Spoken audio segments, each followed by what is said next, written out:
പനമ്പള്ളി നഗറിലെ CJP അനുകൂല സമരത്തിൽ വേടൻ എന്ന ഹിരൺദാസ് മുരളിയുടെ മാനേജർ അടക്കമുള്ളവർക്കെതിരെ കേസ്.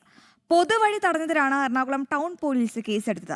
വേടന്റെ മാനേജർ വിഘ്നേഷ് അടക്കം കണ്ടാലറിയാവുന്ന 99 പേർക്കെതിരെയാണ് കേസ്. നിഷ ദിലീപുണ്ട്. നിഷ, കേരളത്തിലും ഈ രാജ്യതലസ്ഥാനത്ത് പൊട്ടിപ്പടർന്ന പോലെ ഈ കേരളത്തിലും പാറ്റകളുടെ ചിറകുകൾ എങ്ങനെ അലയൊടിക്കുന്നുണ്ട്. പക്ഷേ കേസ് എടുത്തിട്ടുണ്ട്. 99 പേർക്കെതിരെയാണ് കേസ്.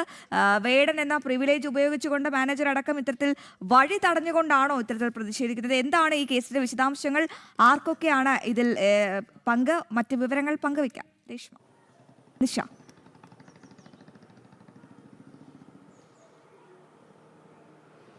അശ്വതി, ഡൽഹിയിലെ CJP പ്രക്ഷോഭത്തിന് പിന്തുണയുമായി കഴിഞ്ഞ ബുധനാഴ്ച വൈകിട്ട് 5:30 പനമ്പള്ളി നഗറിന് സമീപമുള്ള പാർക്കിനടുത്ത് ഈ വേടനും സംഘവും പിന്തുണയും പ്രതിഷേധവും എന്നുള്ള പേരിലൊരു പരിപാടി സംഘടിപ്പിച്ചത്. ആദ്യം വേടനായിരുന്നു അവിടെ എത്തിയത്. പിന്നീട് വേടന് ഒപ്പം തന്നെ നിരവധി ആളുകൾ, പ്രമുഖരായവർ അടക്കം ഈ പരിപാടിയിൽ എത്തിയിരുന്നു. എന്തായാലും പൊതുവഴി തടഞ്ഞതിനും ഈ യാത്രക്കാർക്ക് ബുദ്ധിമുട്ടുണ്ടാകുന്ന രീതിയിൽ അവിടെ തടിച്ചുകൂടി മാർഗതടസ്സമുണ്ടാക്കി എന്ന ഒരു കേസാണ് ഇപ്പോൾ എറണാകുളം സൗത്ത് പോലീസ് വേടന്റെ മാനേജർ വിഘ്നേഷിനും ഒപ്പം തന്നെ കണ്ടാലറിയാവുന്ന 99 പേർക്കുമെതിരെ എടുത്തിരിക്കുന്നത്. എന്തായാലും വേടന്റെ മാനേജർ അടക്കം 99 പേർക്കെതിരെയാണ് പോലീസ് കേസെടുത്തിരിക്കുന്നത്.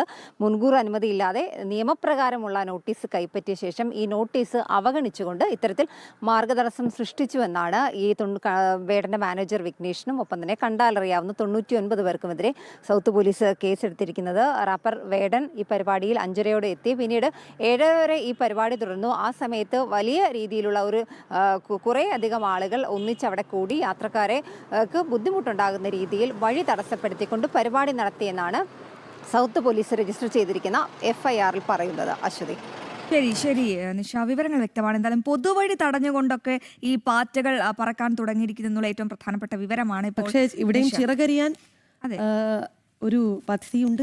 നീതിക്ക് വേണ്ടി പറക്കുന്ന ചിറകല്ലല്ലോ, അപ്പൊ അരിഞ്ഞേ മതിയാകൂ എന്നുള്ളതാണ്.